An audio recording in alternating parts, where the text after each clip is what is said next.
I just wanted to welcome everyone and tell you that we're glad you're here and we appreciate your time. I'm going to turn this over to Dr. Micheal Melton, and he's going to lead us through this session today on emotional intelligence. I think he's got some trauma-informed teaching embedded in that, and some also some self-care, and we're just looking at this through that social emotional learning lens and how we're going to be able to support students as they return, as we return back to more of a either hybrid setting or more in face-to-face models.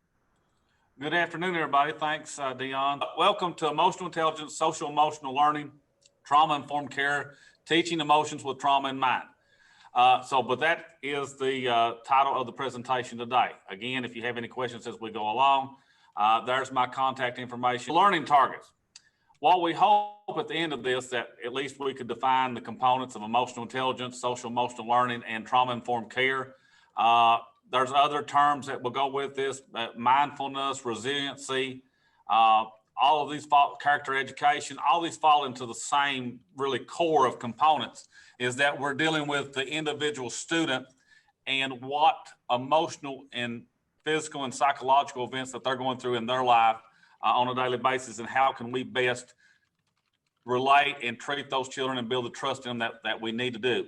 I can explain the importance of EI, SEL, and TIC according to the literature, and I can describe how low EI and SEL skills affect intellectual and social development. And all of us have seen that in our classes when we talk about ACEs here before the end of this day, which are adverse childhood experiences or events, that a lot of our kids are coming to us already with a multitude of those adverse childhood experiences. And how do we teach those children? So first, to define emotional intelligence, it's the ability to monitor one's own and others' feelings and emotions. And that's key, because a lot of times, a lot of our kids can't or have difficulty really knowing what they're feeling. So they really can't explain why they're acting the way that they are, or the emotional response they give due to emotional stimuli. And we have to be able to know what we're feeling in order to guide our thinking and our reaction to other individuals. How many times have we had a student in class that their behavior leads to another child's behavior becoming disruptive? Well, we've done that a lot of times. We have that every day when we have them in person. And a lot of times that child doesn't realize that they're doing something wrong. Well, that kind of gets into the whole point of this, that making them understand their own emotions and how their own reactions and actions lead to other people's emotional responses and how that works. And our children, and not only our children, but children in general, and maybe a lot of adults now, have a difficult time seeing how the world sees them. And that's why it's so vitally important that we begin to look at this and work with students to realize how the world sees them. The second definition from Goldman: emotional intelligence is the ability such as being able to motivate oneself. One thing we have found during the pandemic and virtual learning is that a lot of our children and a lot of our adults lack the intrinsic motivation to be able to carry through things that are assigned to them. You know, that's one of the things that we're finding nationwide, not just Southeastern Kentucky, but it's a nationwide issue. And persist in the face of frustrations. Well, this pandemic has been filled with frustrations. To control our impulse and be able to be willing to have delayed gratification. We live in an instant gratification society, and it's difficult. We have to learn to be able to regulate those moods and how we act and those types of things, and also be able to empathize what other people are going through. And as we will have seen in the last several months, we have a difficult time seeing the other person's point of view sometimes, putting ourselves in the other person's shoes. So here is a slide that deals with 6 seconds emotional intelligence components, and you'll find that at 6seconds.org. I've got that source at the bottom. This is really my favorite agency or site or organization that deals with emotional intelligence, because they break it into basically 3 different pursuits: knowing yourself, choosing yourself, and giving of yourself. And you'll notice that the components, and if you take a moment and just really look at those components, enhancing emotional literacy, that I understand what I feel, that I'm able to speak and talk about emotional terminology. I understand how my actions cause other people's reactions perhaps to be negative. I can recognize patterns in my behavior and others people's behaviors. When you get to choosing yourself, that I can apply consequential thinking. In other words, I realize that there's consequences to every action or behavior that I exhibit, that I can navigate those emotions. In other words, I can harness, I can control myself. I take the time to think before I speak or before I act. And we all know that in the average or in the normal adolescent, that's not something that is normal. In this social platform that we live in today, that's not normal. People believe that because behind the scene of a computer screen or a phone screen that they have anonymity and they basically can say and do whatever they want to. Well, we've got to be able to navigate emotions and be able to be aware what our words and actions, what type of behaviors they reciprocate. Engage in intrinsic motivation, that we are able to carry through and follow through, that we have the personal values and the commitments to be able to do what is required of us and what we need to do. Exercise optimism, that we live in a time in which there's a lot of people that are suffering from depression. We're in the middle of a global pandemic. It's difficult for some people to be optimistic during this type of event, and knowing that 21-22 year may be very similar to what 2021 has been. And most things that I read believe that it's going to be very similar. It's just we're going to be more used to the process. And then, of course, giving of yourself, increasing our empathy, that we're able to not have sympathy, not feel sorry for somebody else, but that we can put ourselves in their shoes and realize to some degree how they feel based upon our own experience with a similar situation. And then pursuing noble goals, trying to set goals for ourselves that are important, that are for the betterment of other people. Here is CASEL, which is the Collaborative for Academic, Social, and Emotional Learning. If you've done anything with SEL, you've heard this group. I've got their little graphic here that is on all their publications and stuff. But they look at the 5 components as self-awareness, self-management, responsible decision-making, which we know is a difficult thing for a lot of our students. Relationship skills, they're really going to come back to us. And if any of you have noticed,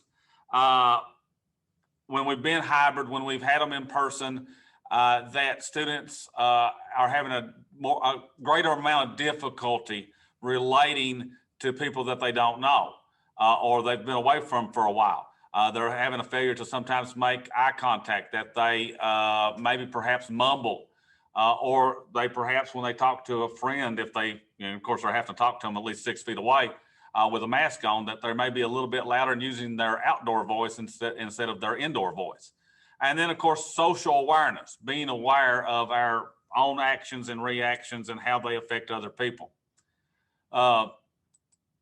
So I took the EISEL components of the emotional hierarchy, going from self-awareness, self-management, and they really have to go in this order from bottom up, because I can't efficiently self-manage or self-regulate myself unless I'm self-aware.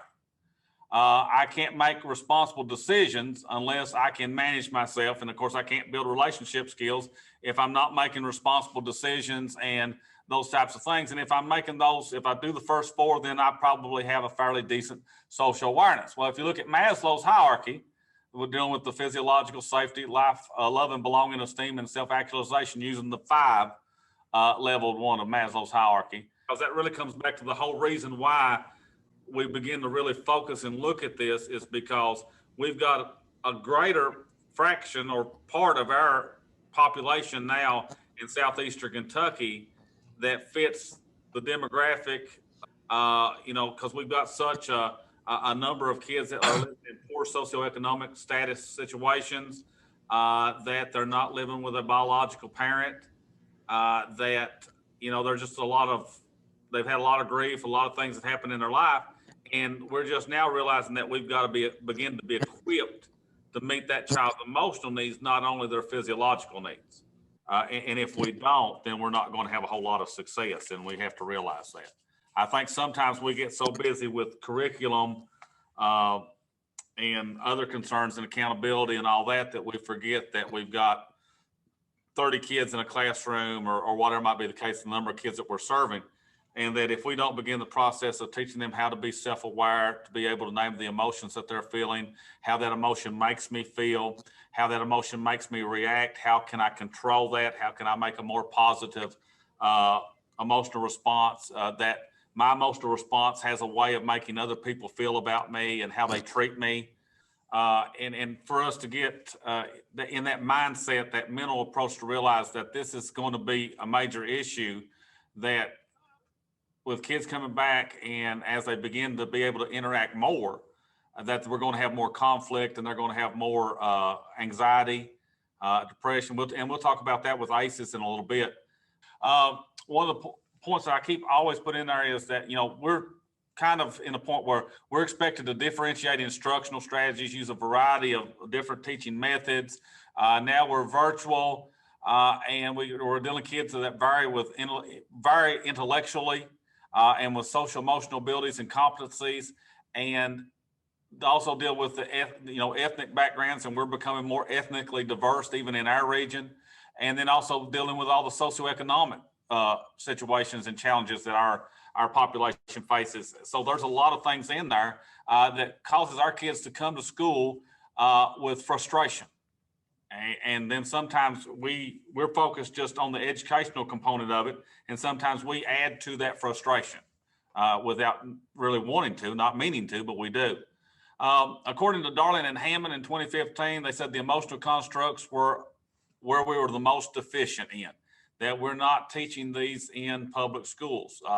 And this pandemic has really made us, the nation, aware that this is something we're going to have to focus on. The research suggests there is a steady, significant decrease in student engagement from the early elementary years through high school. And we realize that if personality, most research says personality is developed and belief system is developed by age 3, that we really are going to have to focus on the early elementary education students to make sure that we meet those, not only their physiological needs, but also their social and emotional needs. And if we ever hope to have them prepared and promote them towards college or some type of career readiness, that we're going to have to really focus on their social emotional needs. And we can't depend on the nuclear family anymore, because the nuclear family has not existed for 40 years. It began to erode in the mid-60s, and we just don't have that. We have blended families, extended families. We have single parent families. We've got great grandparents that are raising primary age children. So you've got a multi-generational gap in child rearing and child care. So we've got a lot of issues that nuclear family no longer exists, and we can't expect that emotional components are going to be taught at home.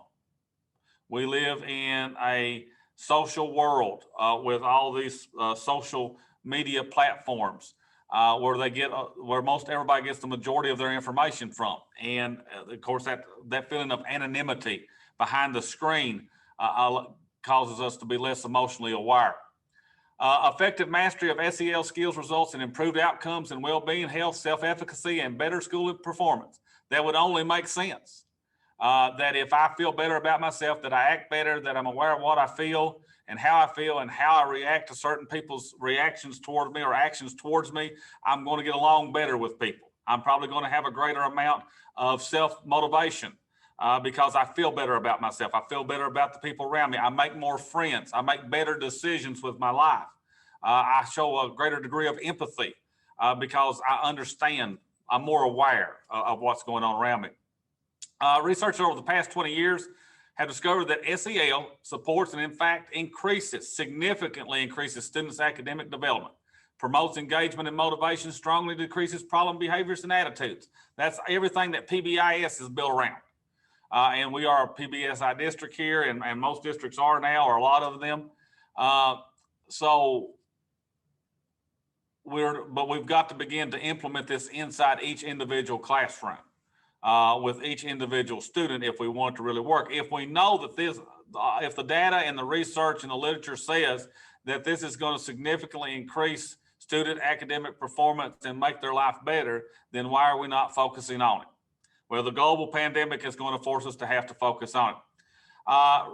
Recent neuroscience discoveries confirm that progressive educators have always known, that learning is social, and that the key to social emotional learning may very well lie in the relationships established between students and teachers and students and their peers. And we've always said that. But if we don't give the students the tools by which to be able to effectively build positive relationships, then we're greatly inhibiting them from being successful. Through many of our daily activities and responsibilities, we deal with a multitude of emotions and emotional responses. It is evident that educational professionals, to be truly successful, must have the ability to train or training of emotional self-awareness and self-regulation. There's a possible conflict externally and internally with every personal interaction. How many times have we as educators tried to sit down and name the emotions that we feel during a normal day? Most of us never have. Have we thought about our tried techniques to manage our stress? We're in a very stressful time. That's one of the things that all research is talking about, and how the stress level of everybody in this country has gone up, and especially for public school educators who now have to teach in a way that they were, most of us were thinking that we would be retired by the time that this came about, that we were teaching virtually. Now we are teaching virtually and have for a long time, and the stress that has come with that, the new demands that have been placed upon us. In most cases, this is an area where we never spend much time discussing or providing coping strategies for these emotional challenges. Plutchik's theories of emotions, he names 8. And if you pulled up that PowerPoint that I put in there, you can see these right there. So fear, anger, sadness, joy, disgust, trust, anticipation, and surprise is what Plutchik's theory come up in 1980 with these 8 major basic emotions that all the other emotions basically, in his belief, came from. Trauma-informed care basically in the last decade and a half has become a terminology that we use. And it looks upon, it's grounded in the understanding of our responsiveness to the impact of trauma, and that trauma exists, and that the kids are coming to us with physical and psychological and emotional issues and if we don't address those issues beyond the physical needs, if we don't begin to look at the psychological and emotional needs that we provide for both the children that we serve and also for our staff providing those services, then we're not going to have very much success, or we're going to have some real issues. So it's important, and we live in an area where we live in a nation that has experienced trauma, a global pandemic, being forced to, stay at home, having curfews in some places, the number of people that have been hospitalized or having to wear a mask when you go out, the constant sanitation of hands, keeping social distance, all those things are traumatic to us. It's something that we've never faced before. And when we were at shelter in place, safe at home back in the spring, that was a major cultural shock for us, an emotional shock, because we're very social creatures and we've been used to being around people. And then all of a sudden we weren't supposed to be around anybody. So there was a lot of issues with that. So we're in the middle of a traumatic event. And then a lot of the kids that we deal with, that we try to teach and provide services to, are coming from already other traumatic events in their life. So what we want to try to look at in the brief time we've got left is hopefully we can look at and to be able to describe at least some of the effects of trauma on students, that we can more effectively be aware of the signs and symptoms of trauma, and that we will be better able to evaluate behaviors that may intensify anxiety and traumatize students. Well, first thing, we're going to have to be able to identify that a child has been traumatized, and then realize that our emotional reaction or our emotional actions towards them could intensify the trauma that they are feeling, which is going to force them to make an emotional reaction that we might perhaps not be willing necessarily to accept. And we have to realize that most of our kids that come to I'd say the majority, I'd say almost all of them come to us wanting to please us. They don't come to our schools, into our classrooms, wanting to displease us in most cases. But the way that the life that they have the invisible suitcase they bring with them, the background music that they carry with them that they bring to our schools. We have to be aware of that. We have to be aware of what is in their suitcase, their emotional suitcase, and realize that they've got things going on at home that are very much different than what we are normal or used to or consider normal. And it really, is there a normal anymore? That's a good question. So can we always explain trauma? No. Trauma is difficult and emotionally and physically trying. What may not traumatize me may traumatize you. We're all different. Many times traumatic events cannot be adequately explained. We can't put words to them. We can't adequately explain away why something happened. Why did a global pandemic happen? Why did somebody die from this that I am close to, that's a family member? To cope adequately requires previous usage of emotional awareness, regulation, and empathy. Well, we've already said that most of our people that are coming in our buildings, even our adults, may not be very strong in those component areas of emotional and social emotional learning. So if they're not, then how are they going to cope with trauma? And as you've looked in your buildings and think around you, as you have come back into buildings and you've worked remotely and those types of things, think about examples of how people have acted differently and how the concerns that they have and the why they're anxious on many occasions. We need to know how to practice self-care and having a place to that is key for emotional stability. Well, one of the things that we've never been taught is how to truthfully, emotionally care for ourselves. That has never been one of our major strategies that we've taught people. And now we're realizing that mindfulness and resiliency and those types of things are very, very important for the emotional health of individuals that are in the position that classroom teachers are in, that, students are in, that trying to teach them how to cope with the things that are in front of them. We've begun to teach these skills to educators, and we have to begin to teach these skills to teachers and education and students, educational support personnel, because if we don't, then we're just missing a grand opportunity. Because we all know, in that last question, how important is school? Well, we know school is important. Our kids come to our buildings feeling safe. They want to come to our schools. They do. And that's important. And we have to realize that if they choose this, they come here because they trust us and that they feel safe, then we've got to find every avenue that we can to make them even enjoy coming here more. We've got 7.5 hours to make a difference on a daily basis in their life for 175 days. And we've got to really realize that if we begin with the emotional component, after the physiological is met, after the safety and the food and the clothing and those things and shelter are met, that we really got to focus on the emotional standpoint of it and teaching them how to be self-aware, to self-regulate, to be able to cope with bad things that happen in life, because we all know bad things are going to happen. So trauma-informed organizations, what they do, the 4 R's, and this leads into the very end cumulative activity that we have. Good organizations that are trauma-informed, on trauma-informed care, they realize the great impact of trauma, how it how it negatively affects individuals, and they try to develop ways in which to assist people in recovering from that. We're not in a diagnosis situation. We are not going to provide any type of medication or those types of things. That's not our role. But we've got to be supportive, build trust, affection towards those individuals that we're dealing with. So we have to realize that they're coming to us with traumatic backgrounds. We have to recognize the signs and symptoms of trauma, which we'll get to in a few minutes, but a lot of them that we know, we see them every day. But do we fully appreciate them? Do we make it a point to try to address those needs, those traumatic issues that our children face?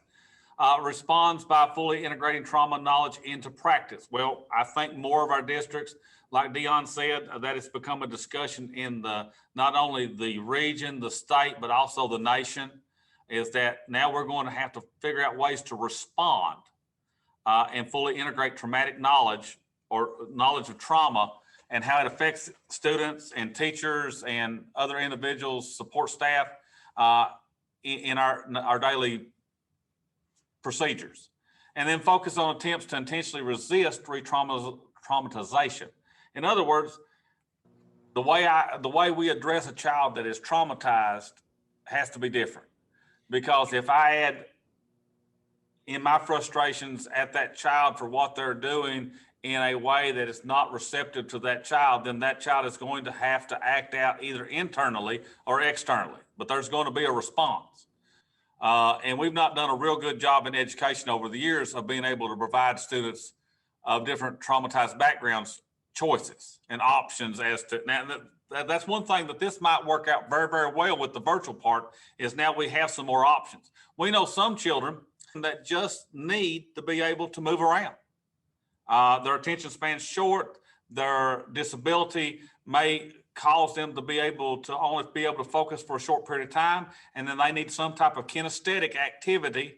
They just need to be removed from that for just a little while and brought back. Well, we've got to be aware that traumatized children have to have some options. They have to have some choice in the process. And of course, this is from SAMHSA in the working definition of trauma. So looking at each one of them, breaking them down. We need to begin with the awareness of trauma and understanding the impact of it. We need to be aware of as much as possible, realistically possible, of what the background of each child is. Now, I know that is a daunting task if you're a regular ed teacher and you got 32 students in a class, 6 classes a day. But this is one of the key things that I love about you all that work with special populations is that you know your kids. You've got meetings with their parents. You've got all their data in front of you, and or at easily access to you, and you know more about them. And you know a lot of the things that they're experiencing in the home life that they've got. Well, we really need to know that because one part of our IEP process, always we have to really focus on the social and emotional part and how are we going to build them up as a person first, and then thus add the education back in. If we can get them in a good place emotionally and get them removed and recovered at least from part of the trauma that they experience, they're going to be a more receptible student. They're going to receive it better. So awareness of EI is key to developing appropriate emotional awareness responses and being able to cope. If I feel better about myself, I cope better with traumatic events. If I believe I have a support system in place because I've been able to build positive relationships with an adult and with my peers, then I'm not having to, and I trust them enough that I can share my problems with them, then I'm not carrying as much in my suitcase. I'm not carrying as much of a burden on my back. And that's where we got to try to get to. So then we integrate understanding into action. There must be a consistent and compassionate intervention program in place. And I think that's one of the areas that we really, as school systems, are going to have to begin to really be more aware of, is that we can't just totally depend upon some outside agency to provide services to our students that are traumatized when you've got 80% of your students are of a negative or a poverty level socioeconomic status, that you've got 40% of your population is a special needs population, that you've got nearly 50% of your students that come to you that are being raised by somebody other than a biological parent, that they've experienced either separation anxiety from family, that they've suffered through the trials and tribulations of death of a family member that was very close to them. They've got a lot of traumatic events. And until we become aware of that and we're able to provide some type of consistent and compassionate intervention program for them, to be able to give them options and be able to give them opportunities to be able to share the concerns that they have, then we're not going to be able to build adequate trust with them. And if we don't build trust with them, then we're not going to be able to move them forward and be successful academically and perhaps even socially in the future. So we've got to understand the role and work collaboratively with our outside agencies. because there's a lot of help out there if people just know where the help's at. One of the things I found in schools is a lot of times we don't know what help is out there. So we can't positively and adequately advise people as to what their next step is if they're dealing with trauma or if they're dealing with some type of mental health issue and those types of things.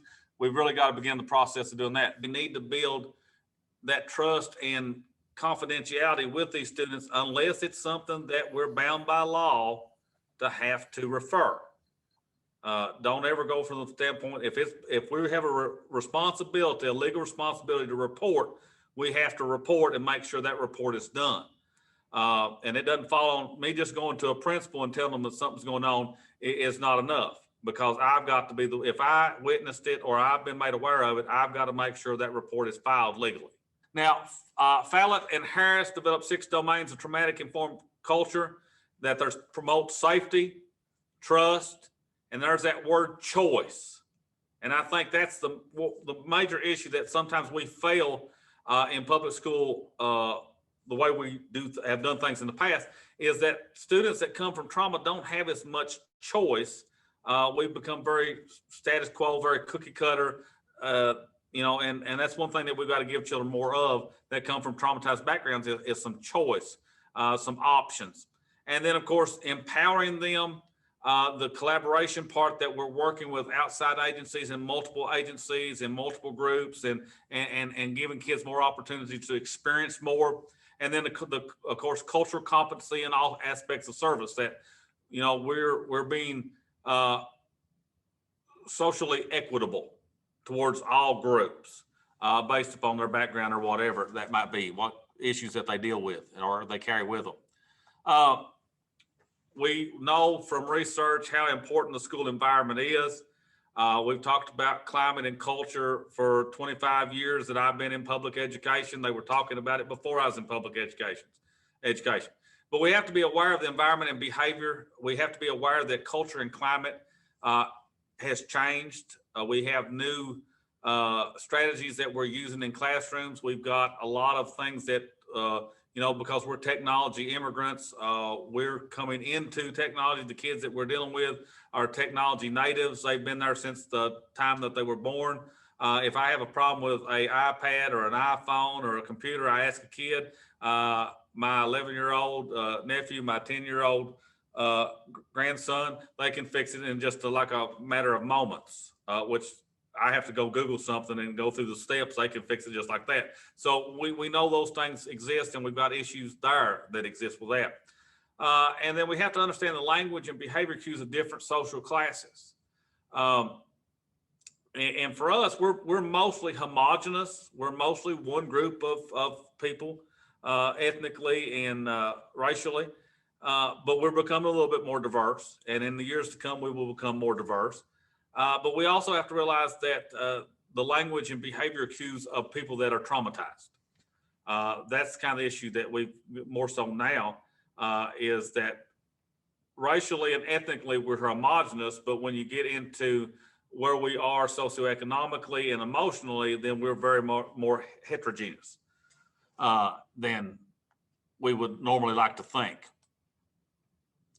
Trauma-sensitive schools developing a school culture focused on addressing trauma needs will positively increase school climate, academic performance, social behavior, all those types of things that we want in a school. But we've got to begin the process of evaluating what type of trauma our kids are facing and try to begin to address those and build the trust with them. And if we can do that with them emotionally on a personal basis, then the other things will fall in place. The academic performance will increase. The positive behavior will increase because we've built that relationship with them. And until a child deals with trauma effectively, they cannot adequately move forward. They're stuck in a spot in most cases. Yeah, they may be able to function. They may be able to have some success. But until that trauma, if it's traumatic enough that it changes their behavior, and they may not show any exterior reactions. They may be placing it on the interior.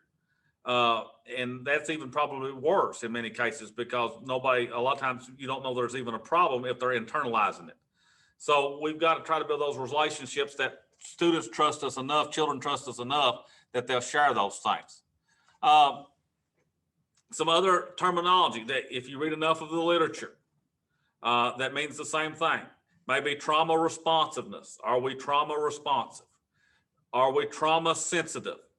Trauma awareness, and then of course for educators, because we have no way of, we're not diagnosticians or whatever. We don't diagnose children for emotional illnesses perhaps, or emotional psychosis.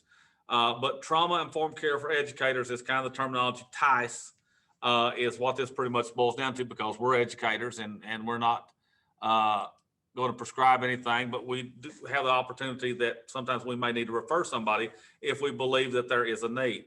I'm not going to spend much time on PBIS other than its positive behavior intervention and support. Most of us have dealt with that and have PBIS teams at our schools, but PBIS comes right out of trauma-informed care. That was the whole purpose behind it, and emotional intelligence, social emotional learning. So trauma concepts. Trauma is different from stress. Stress is something that we feel that once we get through the event, passes. We're able to deal, we all deal with stress differently, but, we may have stress because for us, we're having an observation. It may be our evaluation year. We have stress because whatever might be the case. But once the event's over with, we have a release of it. The stress is gone, we move on. Trauma is different.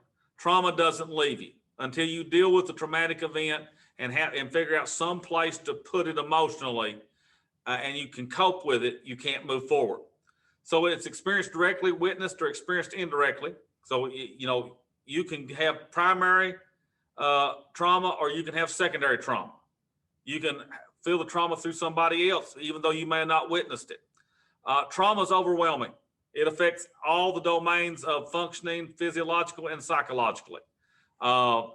Leads to anxiety, depression, increased likelihood of suicide. PTSD is not required for there to be traumatic stress reaction. Post-traumatic stress is normally developed over a period of traumatic events. Now, one traumatic event, if severe enough, can lead you to post-traumatic stress. I'm not saying that it can't, but most PTSD people have had a series of traumatic events to deal with before it becomes an actual PTSD disorder. And research suggests that trauma negatively affects learning and academic performance in 1 out of 4. 25% of students have been trauma exposed. So that's something that when we were growing up that we would probably not have considered, that we had been exposed to trauma. Yeah, we were. But it seems like a lot of things I read now that perhaps maybe we're not, the generations that are following us may not necessarily be as equipped to cope with the trauma that they face in their life. So then the trauma becomes more significant, more disabling. So being aware of that is something that we have to really be aware of, that 1 out of every 4, and probably in our region, possibly, most likely, probably more than 1 out of every 4 has experienced some amount of trauma. Because going back to the things that I talked about, that the majority of our population has are traumatic events. So that gets us some questions that I thought about when I was putting all this together and thinking about it. Is that percentage greater in a district with a low socioeconomic status? So are we going to have a greater amount of kids that have trauma than in a district perhaps that is more economically and got better jobs? Is that percentage greater in a district with a large special needs population? Does high unemployment or underemployment and loss of jobs with a living wage have a traumatic impact on students and their families? And then how do we factor in the COVID-19 global pandemic with the other traumatic events and issues our students are already dealing with, and also our teachers? National statistics say 1 out of 4 children that go to a public school has experienced trauma. Well, we've already said our kids, when we're looking at 70 to 80% being free and reduced lunch, which puts them in a low socioeconomic status, that we have very high populations in a lot of our schools of special needs populations, which a lot of those double up because many of them come from a low socioeconomic status background, and that they are very likely being raised by somebody other than a biological parent. You take those three events together and look at the kids we're dealing with, that most every kid that we're dealing with falls into one of the three, if not multiple ones of those. And those all, by definition, would be considered traumatic events. And that we'll get here in just a minute talking about adverse childhood experiences or events. Our kids, so many of them are coming to us with already 3 traumatic events in their life experiences that they have absolutely no control over. Not counting the other ones that happened to them. These are just ones they've been dealt with because of, in many cases, our economy, and those types of things. So, and those things are beyond our controls as educators. So now, how do we fix it? What is the next step for us to be able to address those issues that we know our little babies are coming in the buildings already having? We had a lot of the same issues when we were growing up. But you know what? We didn't know we was poor because we had stable home lives at home. We were poor. I mean, we were lower middle class at my house, but I never knew that. But everything else in my life was stable. We got to realize a lot of our kids, going back to that third point I made, that over 40%, almost 50%, a lot of our kids are being raised by somebody other than a biological parent, and that they've moved from household to household throughout their life, then they've lacked that stability. So just some things to consider, some things to think about. So traumatic events, what are they?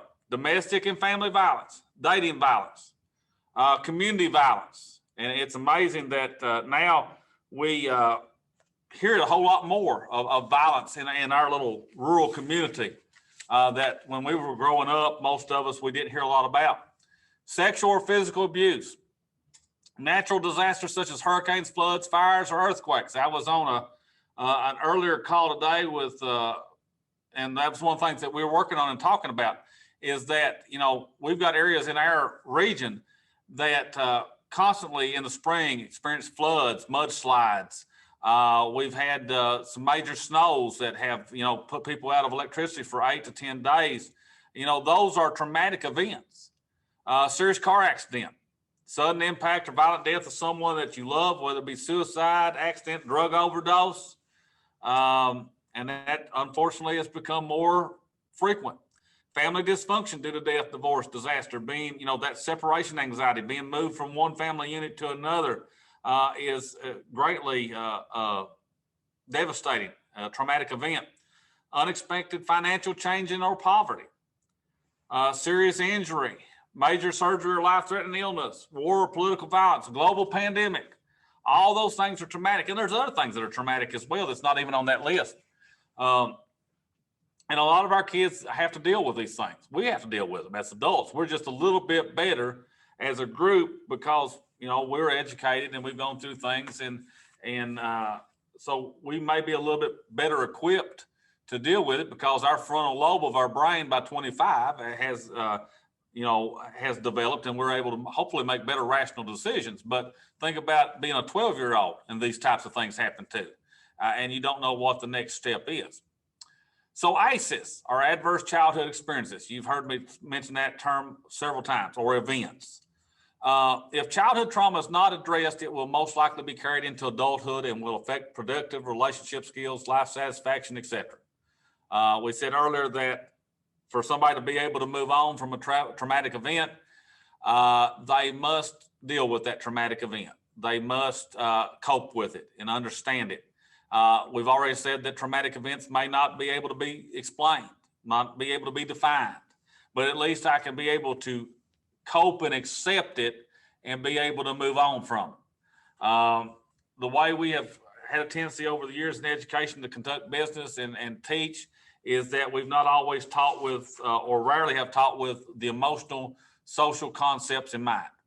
We've been worried about the core curriculum, the KCAS and those types of things, and whatever assessment and graduation rates, and not realizing that if we don't address, just like Harry said, Maslow, and then also looking at the EISEL blocks, if we don't begin at the bottom and deal with those issues there, we're not going to see the things that we want to see at the top. We're not going to see self-actualization, the total social awareness. We're not going to see those types of things occur if we don't start to focus on the emotional part of it. We've got to start teaching the whole child and being aware of that. Some statistics with ACEs. And of course, we've already talked about that most of our kids are coming to us with 3 already, if you go by definition. A child experiencing 2 or more will most likely suffer depression. A child that has 3 or more is going to have anxiety most likely. Years ago, and when me and Brandon was working together, we had discussed on several occasions the number of kids that were, suffering from diagnosed depression and anxiety, and we didn't know why so many were now suffering from depression and anxiety.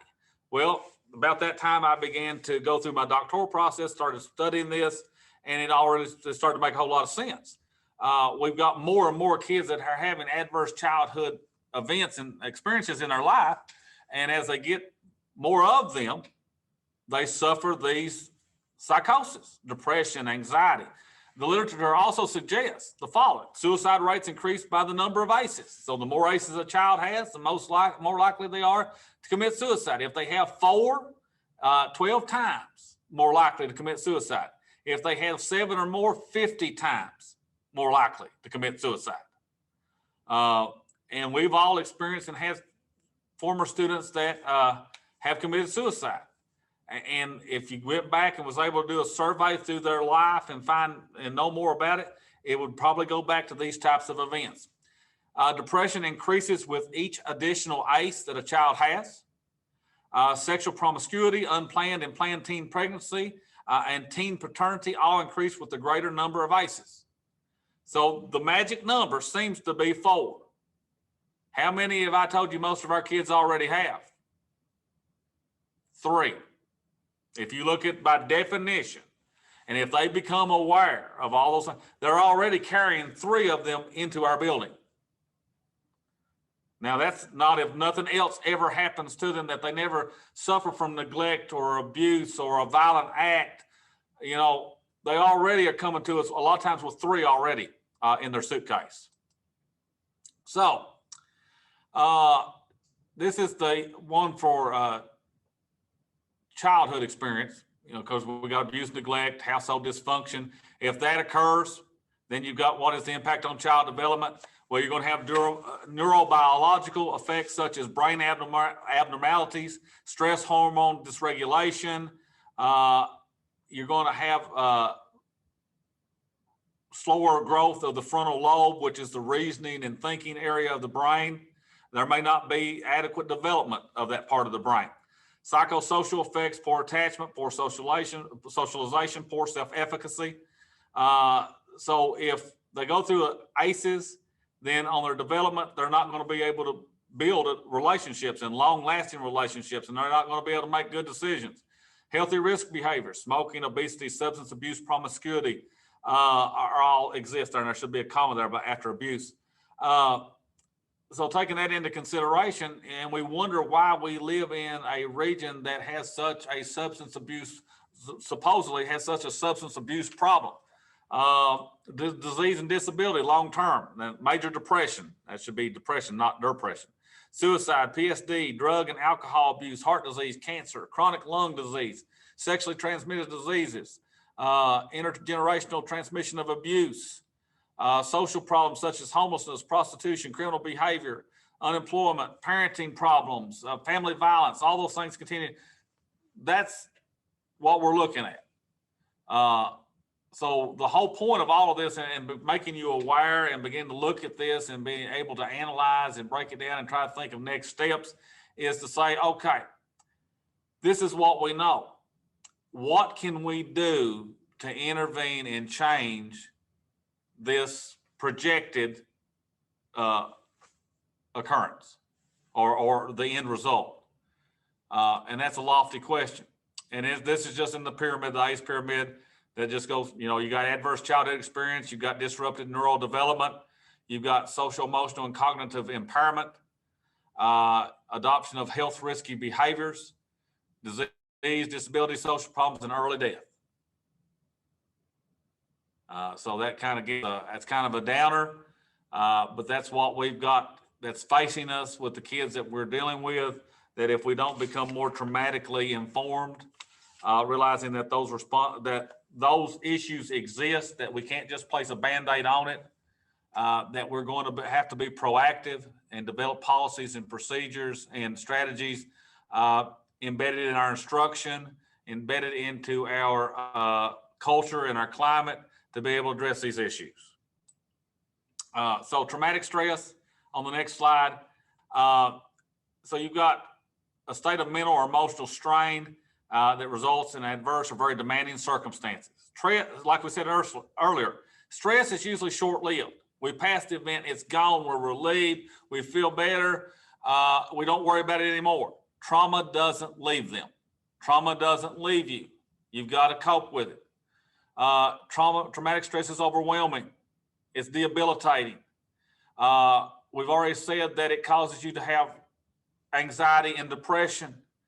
And if any of you have experienced either one of those, it almost makes it impossible for you to be productive and successful, to find any happiness with life. And that's difficult. Child traumatic stress refers to physiological and emotional responses of a child to threatening situations. So you get into the fight, flight, or fear or situations, fight, flight, or fear. What do I do? Or freeze. So we have to look at those situations. Some children externalize their trauma. Some children internalize their trauma. And we have to be aware of that every child that appears to be okay may not be, or very well likely isn't okay. Trauma overwhelms a child's coping capacity, because we know that a child is already limited in their coping capacity because their brain, the neurobiological part, they've not developed yet. If you go back to Piaget's development stages and Erickson's, we know that the adolescent and younger is not yet ready to move into being able to analytically cope with things that they're not prepared to cope with. They're just not ready. So we're going to have to help them to cope with those things and find the resources necessary to do that. That hopelessness, helplessness, powerlessness, terror, out of the control, physiological arousal, all those things are issues that we're going to have to learn to deal with. And we're going to see them, in increasing more frequently. And that's not trying to scare anybody, not trying to frighten anybody, that this is going to get worse. Well, but it is, as far as if we don't begin to address those issues. So an acute event is just a single limited event that happens one at a time. Chronic is something that is ongoing. A lot of our kids deal with chronic. Complex is those that began at an early age, where the caregiver failed to protect the child, and that failure causes an impairment of development, and they can't build attachments. They become disconnected from individuals, don't want to share of themselves, don't want to trust in adults, and that's definitely an issue. And of course, there's just the negative aspects of that just increase exponentially over time if we don't address those. It is also physically and emotionally unhealthy for a child to be thrust into a role that they're not developmentally ready for. We've got a lot of children that we talk about that have working parents that a lot of times from a poverty background have to spend a lot of their adolescence raising or being the primary caregiver for younger children. That's a lot of stress to be placed upon a young child that is pre-adolescent or just has become an adolescent. The responsibility that goes with that is in many cases can be a traumatic event that can lead to negative relationships as they become as an adult, because they've not been able to experience the childhood. They've felt the stress early on as a child having to raise others. So that's something that we have to be concerned with. And we know that we have a lot more, or we have a significant number of children that in this region that on certain occasions have to do that. They have to babysit their younger siblings while mom, dad, mama, papa, whoever the caregiver is, has to be doing something else. Some other traumatic grief. Sudden or violent death of a child's loved ones is perceived as a traumatic event, which would make sense. A child in this situation experiences both symptoms of grief and traumatic stress, and they don't know how to deal with it. We as adults have a hard enough time dealing with the loss of a loved one. Just imagine being a child that maybe is their primary caregiver. PTSD and traumatic stress hinders a child from appropriately grieving because that stress, that traumatic event, that traumatic stress is in the way of them being able to move through that grief and go through the stages of death and dying and grief. And we realize from what we've already heard that unless a traumatic event is dealt with and coped with, they can't move on. So if they never go through the traumatic event, they can never go through the grief cycle or the cycle of grief. So they never move beyond that point. And just imagine how that negatively affects relationship skills, how that negatively affects motivation, and those types of things. So overoccupied with, and a lot of children that go through traumatic grief, they're overoccupied with how the loved one died. They relive or reenact the traumatic death. They exhibit signs of emotional or behavioral distress when they're reminded of the loss. Or if somebody else goes through a loss, it reminds them and it takes them back to that place. They never leave it. And a lot of times we don't think about that, but you can think about probably some children or some young adults that exhibit those behaviors. Because I know I can. That a lot of times that traumatic event that comes up with a traumatic death and something else happens, another person dies, and then all of a sudden it always brings that traumatic event, that traumatic grief back to them. And until we are able to help kids cope with that and move forward, then they're not going to be able to grow into the people that they should be and that they deserve to be. Trauma exposure may cause a shift in a child's worldview. It causes a shift in our view, but children are less able to adapt or cope with it. They may lose trust that the world is a safe place and that people will protect them. If they lose that, then that's why I said a lot of times we've got to realize with traumatic kids coming in, kids from trauma coming into our buildings that have been experienced that trauma, we have to realize that we're going to have to build the trust part of it, and it may take a while to do that. The shift can last well after the traumatic event and impact interpersonal and intrapersonal relationships that are not even connected to the trauma at all, because the brain has been rewired. And until we get that blockage out of the way, that is the traumatic event, then normal brain activity cannot happen. And the sooner we do it, the more likely there will be positive neurobiological development of the brain. The longer the traumatic event happens, as we've already said with the previous slides, you're going to have a delay in neurobiological development of the brain. And it may never reach that point if you look at crystallized and fluid intelligence, that if we don't get past that trauma, then those are not going to grow. The trauma lens assumes that trauma can cause a significant shift in a youth's perception of reality. That only makes sense. If I've experienced a traumatic event, it's going to change the way I view the world. It's going to change the way I react to emotional stimuli. It's going to change the amount of trust that I have in other people. It's going to take perhaps some of the joy that I could experience in life. So those are key things to keep in mind. They may lose a sense of safety. See, the world is a dangerous place. This is one that I always really like to pull out and spend a moment on. When things seem to be going good and they're a child that has gone through a traumatic event or experience, it is too good for them. They understand the chaos. They understand the pain and the hurt that came with the traumatic event. If things around them begin to become good and they feel like that they are happy, then that's too good, because they've lost their sense of trust. The world's not a good place, perhaps, in their mindset, because their rationalization has been skewed to the negative because of the traumatic event. And in many times they will choose risky behaviors, risky health behaviors, substance abuse. They will be dysfunctional in relationships because they feel more comfortable in the chaos and the trauma, because and the longer they stay in the chaos and the trauma, it's more likely some research says it's more likely that they will return to that, that they'll sabotage their own well-being because they're uncomfortable if things are going well, because it's just a matter of time before the bad comes back, and they understand the bad.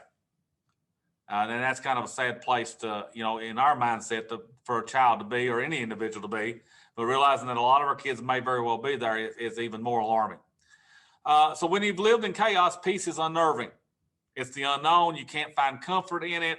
There's anxiety because you're waiting on the next shoe to drop. You're waiting on the bad to come back.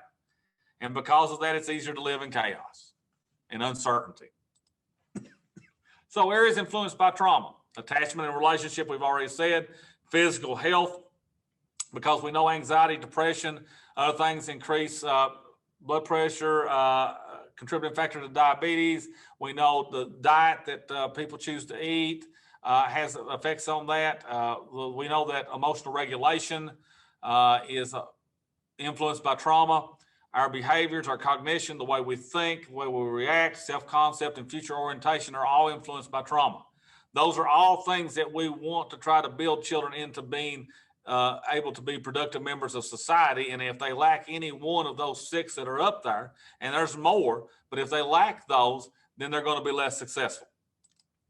You've got ADHD, oppositional defiant disorder, conduct disorder, reactive attachment disorder, bipolar disorder are common diagnoses. Children have limited coping mechanisms. They either act out, which we've already said, externalizing, or they either keep it in, internalizing. And of course, this may be evident by hyperactivity, inattentiveness, opposition, sullenness, mania, antisocial tendencies, depression, for no reason, attention-seeking behaviors. Those are all signs and symptoms of somebody that may be experiencing trauma, may have experienced trauma. Because it's kind of like they're deflecting the rest of the world away from them. They're distracting the world from the actual real problem that is, the root of the whole problem. So it's falls into kind of a defense mechanism for the traumatized youth. It is possible for youth to have both a childhood disorder, a diagnosed childhood disorder, and also trauma exposure that will intensify the behaviors.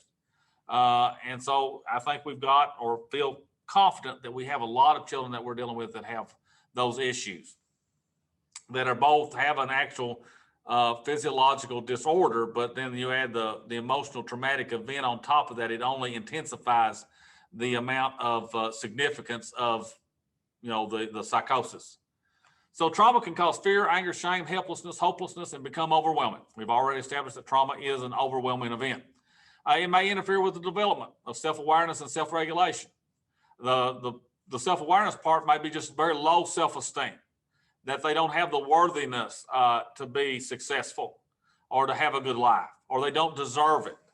And we have to be aware of that, and we have to realize that we've got to build these kids up and address the trauma and give them opportunities to see that they're going to be all right. And we've got to be the supportive part, more so than we've ever been. Emotions experienced prior to language development may be stored due to the lack of ability to communicate them. And even though the child may not be able to ever recall the event, because we know during infancy that our brain doesn't always, we're not always able to remember those things, but every traumatic event, if it's felt to be traumatic, causes a change in the way our brain develops. So we have to be aware of that. And stored trauma may cause physical tension and health complaints over the long term. And a lot of kids that before language development that can never explain what happened. Many cases that may be the reason why they're having later health problems. Here are some traumatic stress reactions in early childhood. I've gone through childhood and then all the way through adolescence, and you'll see a lot of similarities. But for intrusion, a child that manifests or nightmares, distracted, responses don't fit the situation. They repeat and act out traumatic play. Avoidance is a symptom where they withdraw or act out, misbehave, tantrums in certain circumstances. And this is something that if it if it's a routinely acting event, if it happens over and over and over again, then there might necessarily be something there. You know, every child is going to be at one time or another exhibit all these as a manifestation, because that's part of being a child and going through the developmental process. But if it is a repetitive behavior, then probably there may be something that we need to look at. Are easily startled, overreact to stimuli, overactive and anxiously aware with hyperarousal and reactivity. Disassociation, they exit themselves out of social social situations.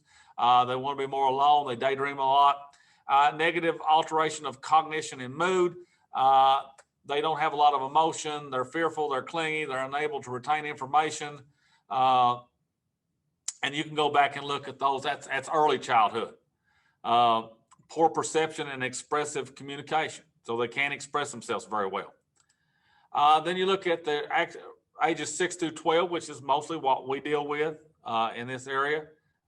This group here with the 6 through 12, and then of course the adolescents. And you'll notice just very few changes or differences. But when you get down to hyperarousal reactivity, you'll see aggressive posture and reactions. Disassociation, spaced out, disconnected from surroundings, do not feel physical pain, are all really manifestations that we need to be aware of. No interest or pleasure in activities. They don't want to participate with what everybody else is doing.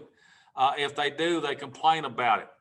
And for a long time, that just confused. You know, don't understand why in a school event that should be fun that some children don't want to take part of. Well, a lot of it may deal back to this traumatic events, and they don't want to. They have no interest or pleasure in activities. They have a limited range of emotions. They don't remember things, very poor memory, which of course we know has a negative impact on their ability to learn. They're depressed. They have anxiety.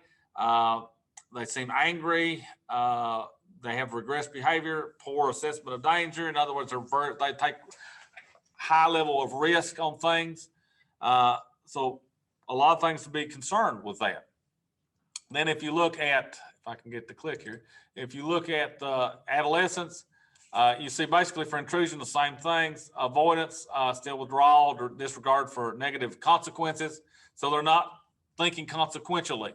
They're not concerned about, okay, if I do this, what's going to happen to me?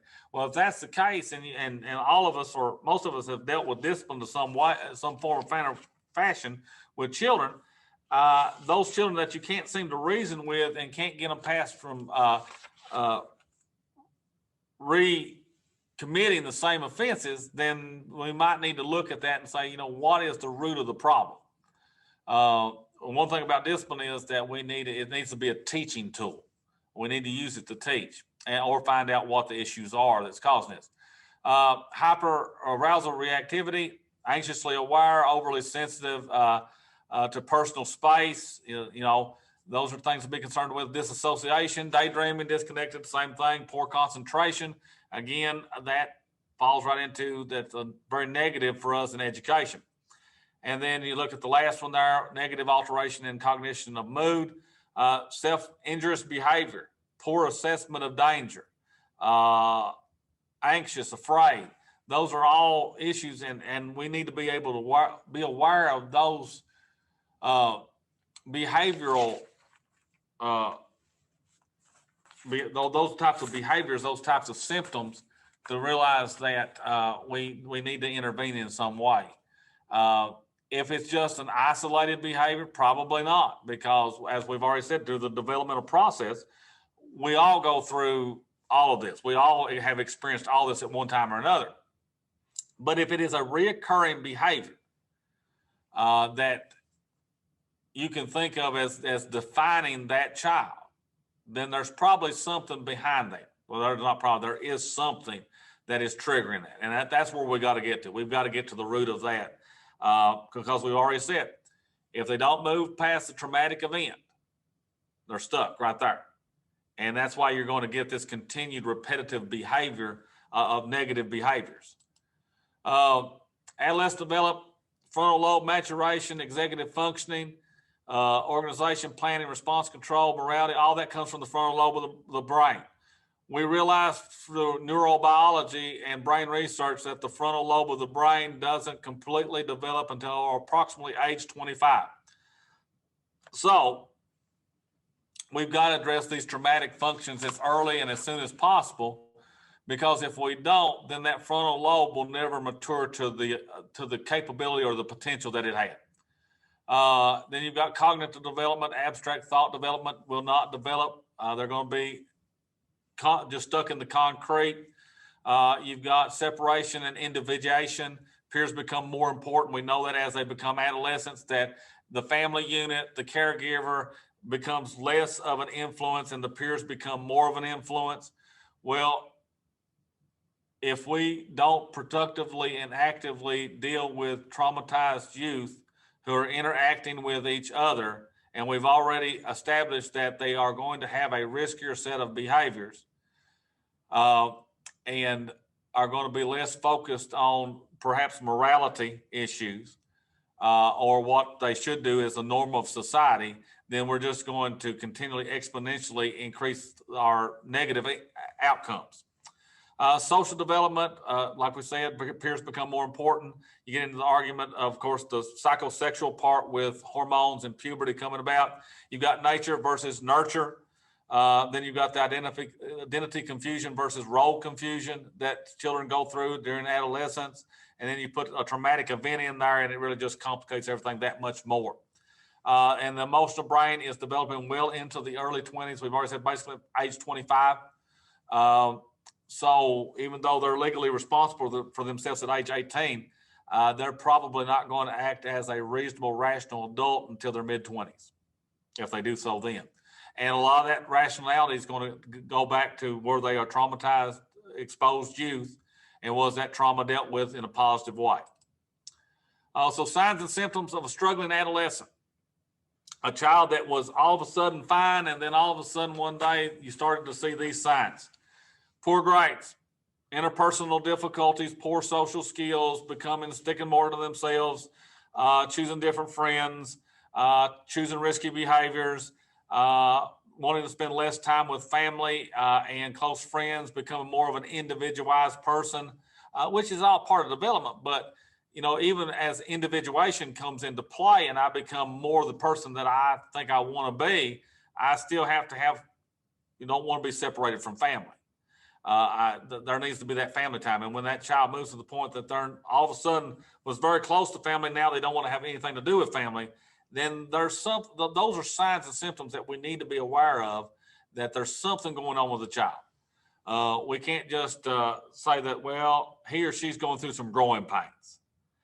We need to be a little bit more proactive and really try to get to the heart of the issue. So our new difficulties or challenges that we're facing. We're in the middle of a global pandemic. Looks like we're going to be seeing the signs of that global pandemic for the next year or so. Probably, maybe by the spring of 22, we might see some normalcy begin to reappear. But I don't know if it'll even occur then. We are in a generation of technological citizens. They've grown up with technology. Well, we're technology immigrants, and we're trying to learn our way as we go.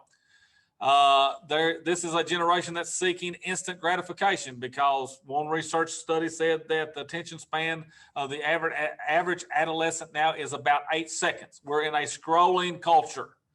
We all are just as guilty. We get on our phone and we scroll through stuff, social media. So we're also partly to blame because we don't have the attention span that we once had. We're also in some cases looking for more instantaneous gratification. And then we've got children that are even seeking more of it. And we've got to get back to the point that we make them understand that there needs to be delayed gratification as well. Not everything is going to be immediate. Then, of course, cyber dating and cyber bullying that we're dealing with. Greater opportunities for experimentation, risk-taking, substance experimentation, and abuse. We have to utilize and proceed more tolerance, compassion, understanding, consistency, and accountability than we've ever done before. Because there's more issues than ever before. There's more issues we don't understand. I was telling somebody the other day, and it may have been Dion and Doug when we were on a Zoom meeting talking to each other, that at one time, the accepted practice, if my class wasn't doing what I wanted them to do, then I yelled at them. I raised my voice and I tried to redirect them sternly. Well, what I know now is that I accomplished absolutely probably nothing with more than 95% of the kids, because the moment that I became authoritarian or just very harsh and stern, they just turned me off. They didn't want to hear that anyway. They was probably talking about me under their breath in their mind. So did I accomplish anything? No, I didn't accomplish anything. Not anything that I wanted to try or thought I was trying to accomplish or was accomplishing then. So thinking about that and understanding now, at that time, we didn't have the number of kids. Yeah, we had traumatized kids. They've never been a shortage of them, but we didn't have the number of traumatized kids that we probably most likely have now. And as we've already said, if I act that way in class today, how many students perhaps am I re-traumatizing every time that I do that? So we've got to begin to evaluate how we are addressing students. We have to realize that sometimes the emotional response that a student gives you is what they have learned from home, and that we are going to have to be a little bit more patient, redirect, reteach, and model what is appropriate behavior to them. Is that easily done? No. But that's where we have to become more self-aware, more able to self-manage and regulate ourselves to make an appropriate emotional response to perhaps negative emotional stimuli. We need to know the cause of the trauma. We need to know how long it lasted. Is it permanent? Was it temporary? We need to look at traumatic events and realize that they're very personal, and there may be feelings of shame. They may be afraid to share those types of things, and it may take a time. It's peeling the onion, like I said, building that trust. We must honor confidentiality, which of course I sent in there that there's a legal duty to report. We have to report by law. Failure to report is against the law. If we do not address an individual student's trauma, their emotional responses to that trauma or traumatic stimuli will eventually affect other students in the same manner. Because if they're interacting with each other, it's going to affect them some way. Either they're going to act out in a way that is negatively affects other kids. There's just a lot of issues with that, and we have to be aware of that. So what is in their invisible suitcase? What is the background music that they're dealing with? What is their home life like? We've got to start finding those types of things out. Are they being neglected, abused? Is it a very authoritative household or totalitarian? Is it healthy? Are they healthy? Are they getting enough to eat? Are they getting enough to sleep? Those are things that we've got to be aware of. Do not make assumptions. Don't stereotype. We have all done it. We've had a history of doing it. We need to throw that out the window. We need to quit. We need to be aware and look at each child individually and not make assumptions. We as educators must take on a quasi-parental role. Yeah, I know it used to be when I was growing up, I didn't sign on. They didn't hire me to be the parent. Well, folks, we're in a different time. We're dealing with kids with different backgrounds, different needs, and we're going to have to be positive role models for them and take the extra step and build those relationships and fill that role that perhaps is not being met in their family life. We need to be calm, trusting, assertive when necessary, but in a positive way. I need to get your attention. I need to be stern and supportive, but I need to, and make sure that we follow the rules and we make healthy decisions, but I need to do it in a caring and compassionate way that they know that he or she is doing this because they want me to be better. They want me to be healthy. They want me to be successful. They love me. Those are important concepts. Traumatized students will often test your authority. Be aware, be ready for it. We have to be patient knowing that that's going to happen. Don't overreact. Take it in. Be self-aware. Regulate. Give the appropriate emotional response and deal with it in a positive way. And things go a whole lot better. Is it easy to do? No. Takes practice. No matter how much you practice, no matter how much you work on it, you're still going to fail occasionally. But when you fail, it's time to say, I'm sorry, I was wrong. You'd be amazed at how many times that you make the wrong decision. But if you come back to a kid and say, I'm sorry, I should have handled that better.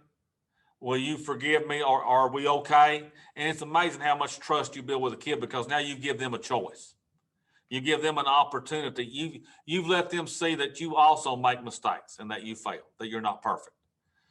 Poor grades, as we've already said, if a student's performance in non-academic areas changes, like athletics or band or whatever, or anything else that they do outside of the curriculum, that's key to keep in mind.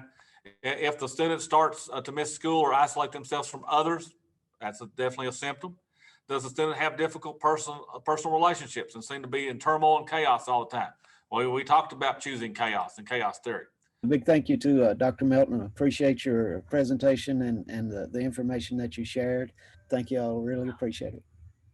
And you'll see at the end of it, I've got a list of different resources. I also needed to give special thanks to Dr. Chris Peters from Norton Child and Adolescent Mental Health Clinic. He's a sports psychiatrist there, and he's a really, really great speaker and does a lot with the University of Louisville and their mental health. And then, of course, Jessica Watson, Morgan Cook, who did a lot and do a lot of the trauma-informed care counseling and school psychology here in the Letcher County system. They've always been a big help with all of this. So.